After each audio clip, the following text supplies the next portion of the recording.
land state that nearly 14 billion years ago expansion started. Wait, the earth began to cool, the autotrophs began to drool, Neanderthals developed tools, we built a wall. We built the pyramids. Math, science, history, unraveling the mystery that all started with a big bang.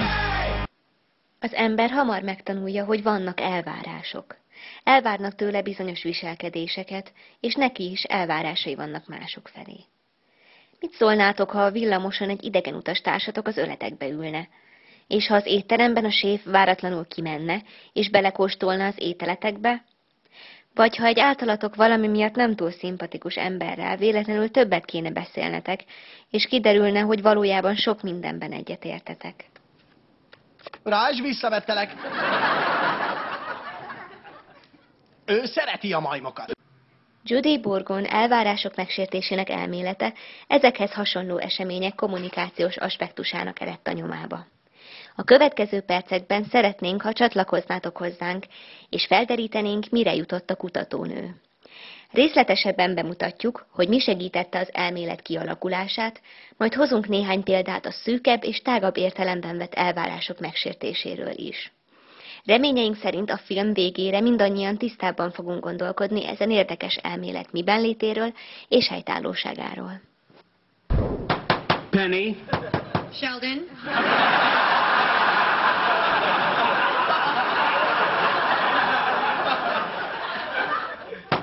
Penny. Sheldon. Penny. Sheldon. Penny. Sheldon. Penny. Sheldon. Penny. De először lássuk, miért alakulhatott ki ez az elmélet, mint a sikeres kommunikációs stratégia egyik módja. Bizonyára hallottatok már Edward T. Hall Rejtett dimenziók című munkájáról. Ebben a könyvben a szerző kifejti, hogy a proxemika, vagyis a térközszabályozás milyen módon alakul a különböző közösségekben, vagyis mekkora fizikai távolságot tartunk a szocializációnk során megtanult sémák szerint az egyes helyzetekben.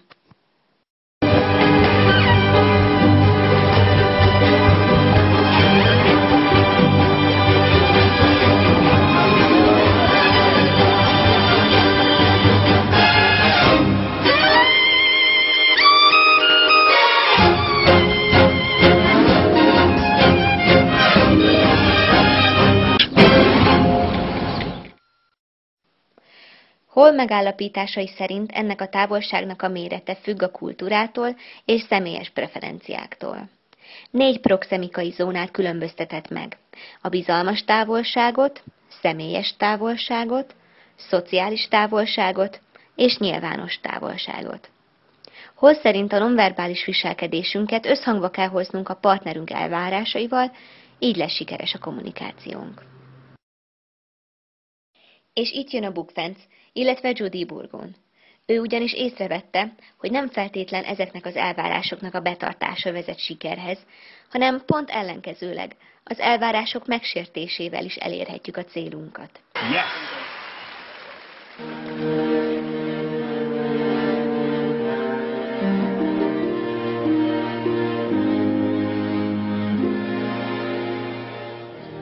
I dreamed a dream in time gone by.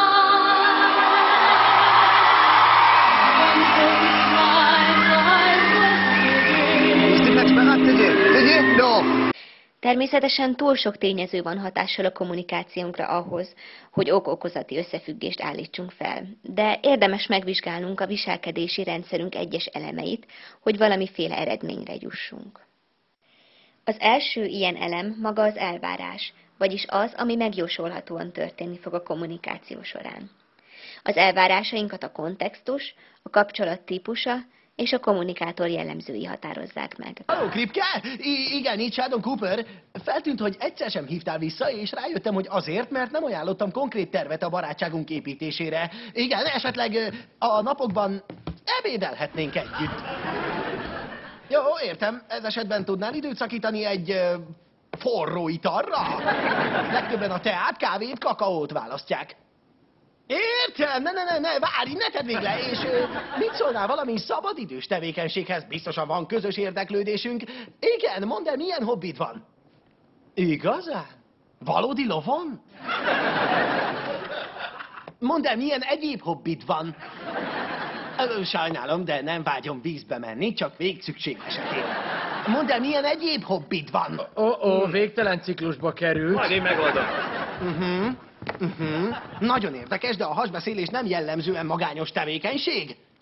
Igen. Mondd el, milyen egyéb hobbid van? Jól van, Kripke, ez az utolsó hobbid volt a legkevésbé taszító számomra, ezért javaslom, hogy üzzük közösen. Holnap. Igen, én fizetek. Jó, szervusz! Viselkedésünk következő eleme az elvárásaink megsértésének a mértéke.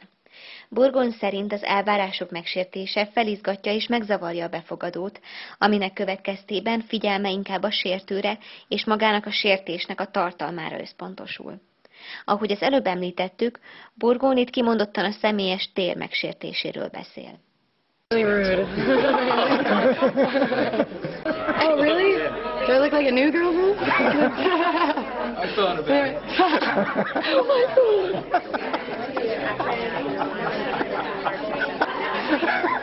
Is he still here? I'll be waiting. Oh my God! I need a rear view mirror.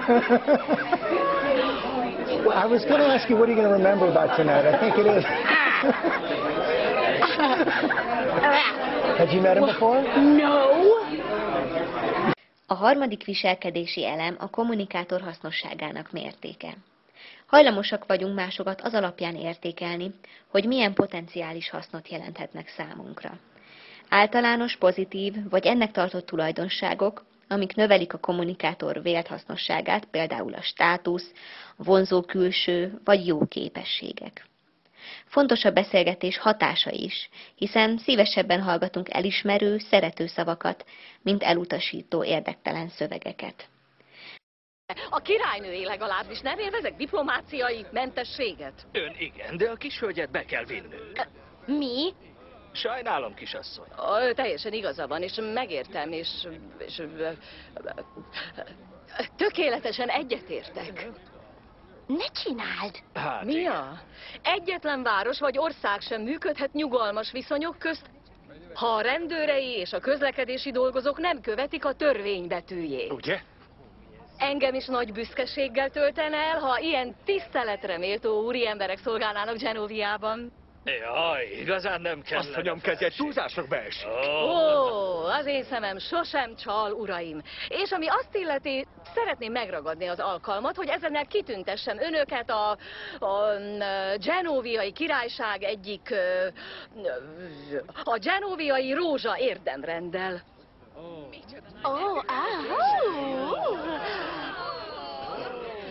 De ne felejtsük el, hogy ahogyan megítéljük a kommunikációs partnerünket, az rólunk még inkább árulkodik, mint magáról a személyről.